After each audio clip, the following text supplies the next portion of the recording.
Hello, let's learn how to write any Lewis structure you like. So there's a set of rules here that I'm going to go through, and I'm just going to go ahead and start with a compound like, or a substance like NO2 minus maybe, so that's the nitrite ion.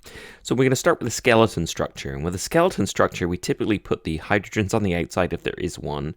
The more electronegative element goes on the outside as well, and quite often it's just this single element that goes on the inside. So oxygen's the most electronegative element out of oxygen and nitrogen, plus nitrogen's the single element, so it'll often go in the center like so. And then we're going to count all the valence electrons, and so the valence electrons are the electrons on the outside of the atom. And quite often what I do is I just draw a little arrow down and I write the group number. So nitrogen's in group 5, oxygen's in group 2, there's 2 of them, so I double that.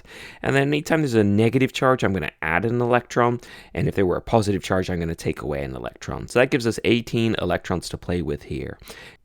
And then rule 3 says basically I'm going to make bonds with the center atom to the outer atom. So I'm going to go ahead and join them together, otherwise there are 3 naked atoms. And every bond is 2 electrons, so I subtract away 4 electrons there for those 2 bonds.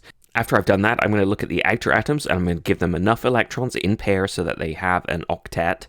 So the oxygen right there already had 2 electrons. Where were those 2 electrons coming from? It had 2 from the bond there, so I needed to give it another 6 in order to get it up to an octet. And I'm going to do the same thing on the other side. There's 2 electrons from the bond, so it needs 6 more electrons. Notice they always go in pairs, and at that point there, each one's got an octet. So that's minus 6, so that is 2 electrons left. And all remaining electrons I'm going to give to the inner atom, and so at this point, we are out of electrons, so we can't add any more. So then we're going to have to go ahead and move on to rule 4 and 5. So let me scroll over and show you. So rule 4 says if the center atom's got less than 8 electrons, I'm going to share electrons with it. So that nitrogen has got 2 and 2 and 2. So that's a bond, a lone pair. That's 6 electrons around it. It needs 2 more. And I can't just add 2 more. I've got to go ahead and share. So I'm just going to go ahead and pick at random any lone pair around any of the adjacent atoms. And I'm going to move it in like so. And that is going to change that from a single bond to a double bond. So now that is a double bond over there. And remember earlier we said single bonds are longer and weaker and double bonds are shorter and stronger. So at this point we would expect this bond to be a little bit shorter and a little bit stronger maybe. And I believe at this point here we got an octet, so we are totally cool. And rule 5 says if it's an ion, what we have to do is we have to put it in the square brackets and we have to put the charge next to it. And sometimes if it's a small charge, right, I like to circle it just to make it easier to see. So that's an example of how to write the Lewis structure for nitrite. So let's go ahead and apply the rules again. Let's try something like carbon dioxide, so CO2. So we're going to start with the skeleton structure. We're going to place the single carbon in the center, the oxygen's on the outside. They're more electronegative, so it makes sense that they would be the ones on the outside.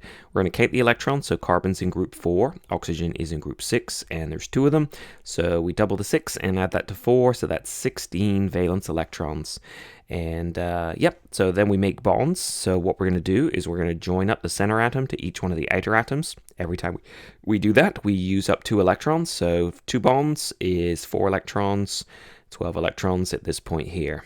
All right, now we're going to give all the remaining electrons to the outer atoms first and then the inner atoms last. So the outer atom, so the oxygens, 1, 2, 3, 4, 5, 6. 1, 2, 3, 4, 5, 6. We're actually out of electrons. So why did we do that? Well, this oxygen here had 2 electrons around it. To have an octet, it would need another 6. They come in pairs, so 2, 4, 6. Who do we appreciate, right? 2, 4, 6 over here. So that's all 12 done. And we are completely out of electrons at this point here. So then rule 4 says if the center atom's got less than 8 electrons, which it appears to, right? So it's only got 1, 2, 3, 4, then we have to share electrons around the outside. So we could do it both from one side, both from the other, but honestly the best way to do it right is to have 2 from one side and 2 from the other. So I'm going to take 2 and place it over there, and the other 2 over like there, and that's going to give us now a pair of double bonds. So that's going to be shorter and stronger. And I believe that looks pretty good, and it's not an ion, so we don't have to put it in square brackets. So we are done. I'm going to go ahead and put it in a box just because I think it looks cool. So let's go ahead and look at one more substance. So let's take a look at something like NH3, which is ammonia. So the skeleton structure, we put the Hydrogen's on the outside. Hydrogens almost go on the outside, and the nitrogen in the center. How many electrons do we have? Nitrogen's in group 5. Hydrogen is in group 1.